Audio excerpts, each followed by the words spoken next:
You ask Tiger to solve. This deals with linear equations with one unknown. The final result is y equals 5.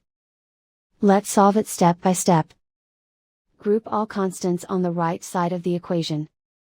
Subtract 25 from both sides. Group like terms. Simplify the arithmetic.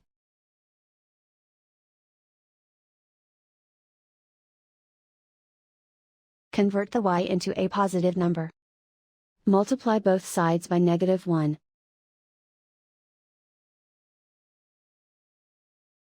Remove the ones.